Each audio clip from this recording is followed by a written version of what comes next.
Bom dia, amigos. Estamos aí na quarta-feira, iniciando o meio da semana, né? O áudio de hoje vai tratar a respeito de algumas curiosidades do trompete, do nosso instrumento, né? Então, assim, quando eu falo assim, trompete de vidro, o que vem na cabeça? Né? Vem a imagem de um instrumento, um trompete feito de vidro, né? Só que na verdade isso não é um instrumento, não é um trompete, é um copo.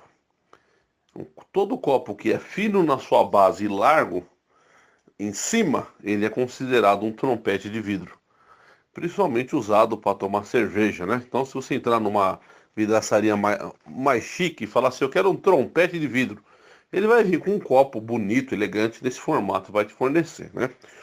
Assim como o vestido, também é chamado de trompete. Aqueles vestidos mais antigos, aí ocorre o contrário. Em cima ele é mais apertado e na saia embaixo da mulher ele é mais largo, dando um formato da campana do trompete. Então o trompete ele vira sinônimo, né? Nesses dois casos aí. Agora vamos falar um pouco relacionado ao que a gente sempre fala, que é a história do nosso instrumento, né? Quando foi implementado o bocal do trompete? O bocal do trompete, ele não existia durante a antiguidade. Ele era um cano, se assoprava diretamente no cano. Então, se nós para termos uma ideia do como era trocar o trompete, nós precisaríamos pegar um cano de água, 3/4, aquele cano marronzinho, e soprar. Imediatamente nós perceberemos que para tirar som nele será muito semelhante àquela vuvuzela, né? A nossa embocadura tradicional não serve. Ela vai ter que a boca vai estar num formato diferente, não vai estar apoiada como nós apoiamos o bocal, e nós faremos a vogal né? Seria mais ou menos semelhante, ou quando se toca um berrante, né? Então a bocadura era diferente. Quando ele passa nessa transição, e a transição começa, como nós falamos ontem, de 1400 a 1500, quando os luthiers descobrem o chumbo e começam a dobrar os canos do trompete, também alguns luthiers começam a fazer tipos de bocais diferentes, encaixando ali. E a tendência desses bocais era para que um mesmo tipo de instrumento emitisse sons diferentes. É totalmente diferente do uso que nós temos hoje, né? Hoje nós temos um bocal, porque um é mais aveludado, o outro é mais inclinado ao agudo, tudo, mas dentro da mesma faixa de um instrumento. O bocal ali, ele tornava como um instrumento diferente. Então vamos imaginar o seguinte, se nós pegarmos o bocal do trompete, e nós, em vez do bocal do trompete, nós colocamos ali um bocal de trombone, né? Obviamente não vai dar porque é muito grosso, né? Mas vamos imaginar que desse. Colocássemos um bocal de trombone ali e nós fomos assoprar, vai sair um som totalmente diferente. E depois nós vamos colocar um bocal de trompete, vai ser um som totalmente diferente. Então foi nesse intuito que começou o bocal no trompete, para que o mesmo instrumento emitisse sons diferentes, de naturezas diferentes, uma expressão totalmente diferente. Então, quando você estava no grave, você tocava com um bocal extremamente grave, tom, tom, tom, tom. Para que você não precisasse trocar o cano, trocar o trompete, você usava um outro, que na época nem era chamado de bocal, né? Um outro encaixe para que você emitisse um som diferente. Isso começa no ano de 1400 até 1500. Aí depois que nós temos aí, né, o bocal como nós temos hoje, né? Uma última curiosidade para nós falarmos. Não sei se alguém já ouviu falar do efeito Doppler. Esse efeito Doppler aí é um efeito sonoro, um efeito Doppler acústico. Em 1845, houve um holandês chamado Christoph Hendricks. Ele quis provar o efeito Doppler.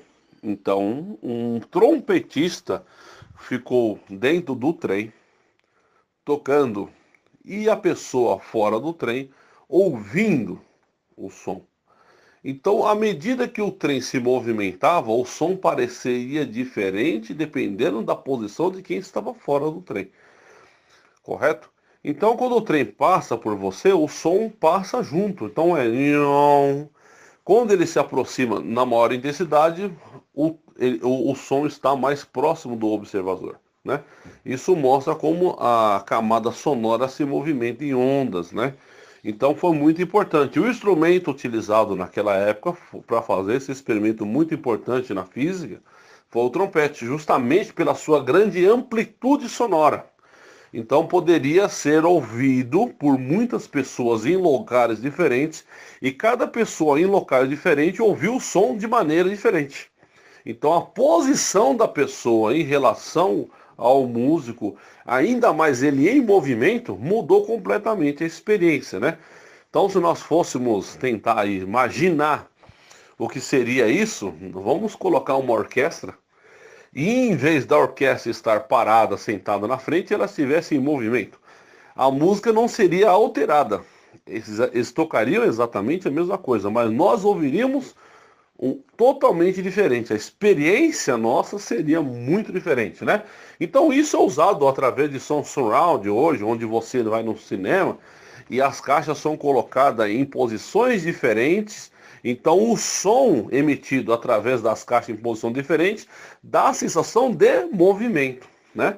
Se você colocar as mesmas caixas no mesmo lugar, elas não vão dar essa impressão. É simplesmente a disposição da caixa em locais diferentes faz a sensação de movimento sonoro, movimento surround, que vem do efeito Doppler de 1845, no qual o nosso brilhante instrumento demonstrou todas essas implicações que esse efeito Doppler depois ele vai se ramificar pela física, ele vai se ramificar pela luz, através da distância de estrelas, né? Radiação de fundo, chiado do rádio que se coloca através de telescópio que buscam radiação através do efeito sonoro, efeito Doppler. Então isso vai sim contaminar de certa forma a física de uma maneira muito implicante, inclusive no som surround que nós temos hoje, né? Então vamos imaginar o seguinte: o que seria uma orquestra espalhada no teatro? Nós colocássemos uma orquestra, em vez dela estar totalmente na frente ali, e a plateia atrás, ela é espalhada durante o teatro todo, né? Principalmente na parte de cima. Nós teríamos uma orquestra surround, que seria legal, né? Já pensou? Violinos espalhados, trompetes espalhados, então nós teríamos uma sensação sonora muito diferente. Talvez, quem sabe, alguém faça esse tipo de experimento, seria extremamente interessante. Uma ótima quarta-feira para nós aí, com alegria e disposição. Até amanhã, gente. Um forte abraço.